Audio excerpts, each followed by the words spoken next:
communists was already spreading throughout the country. But this was a full-scale revolt in a provincial capital, one of Afghanistan's most important cities, an ancient centre of Islamic learning, music, art, and poetry. Power fell entirely into the hand of the insurgents, and it was a week before Afghan government forces finally regained control after the spilling of much blood. The communists had promised much. Our aim was no less than to give an example to all the backward countries of the world of how to jump from feudalism straight to a prosperous, just society. Our choice was not between doing things democratically or not. Unless we did them, nobody else would. Our very first proclamation declared that food and shelter are the basic needs and rights of a human being. Our program was clear: land to the peasants, food for the hungry, free education for all. We knew that the mullahs in the villages would scheme against us, so we issued our decrees swiftly so that the masses could see where their real interests lay. For the first time in Afghanistan's history, women were to be given the right to education. We told them that they owned their bodies. They could marry whom they liked. They shouldn't have to live shut up in houses like pets. But the communists knew that such ideas would not be welcome to the pious and conservative people of Afghanistan, and they were not prepared to wait. They had expected resistance and acted ruthlessly to put it down. It was not the time to put on kid gloves. First and foremost, we had to hold on to power. The alternative was to be liquidated, and for Afghanistan to revert to darkness.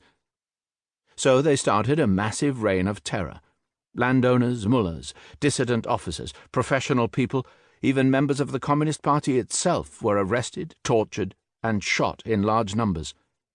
When their friends in Moscow protested, they replied that what had worked for Stalin would work for them too. There are various accounts of what triggered off the violence in Herat. Sher Ahmad Maladani was there at the time, and later commanded a local band of mujahideen, Muslim fighters against the communists and the Russians. He said that the peasants in an outlying village, incensed by a decision of the local communists to force their daughters to school, rose up, killed the communists, killed the girls for good measure, and marched on the city. Others said that the rising took place on orders from émigrés in Pakistan, who had planned for a country-wide rebellion. Some said that the rising was led by mutinous soldiers from the 17th Division, the local Afghan army garrison. Still others said it was stirred up by agents from Iran. Whatever the basis for these stories, the peasants of the neighbouring villages gathered at their mosques on the morning of Thursday, 15th March, and moved towards the city carrying religious slogans and brandishing ancient rifles, knives, and other improvised weapons, destroying the symbols of communism and the state as they marched. They were rapidly joined by the people of Herat itself.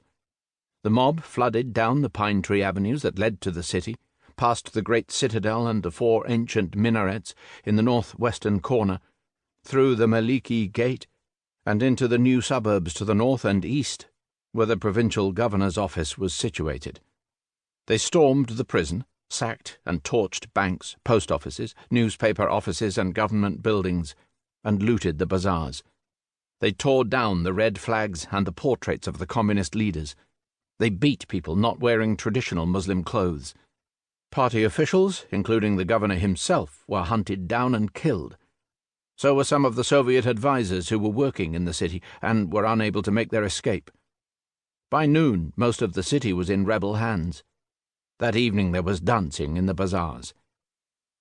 In the months and years that followed, the story of what happened in Herat on those March days grew mightily in the telling, fanned by the reports of courageous but uncritical Western journalists who had no way of checking what they were told.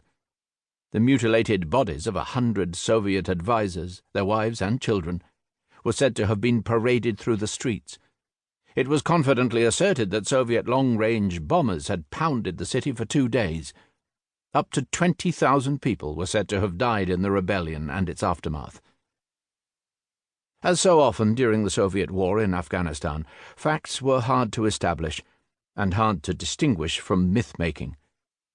Most of the figures about the Herat Rising have been much exaggerated.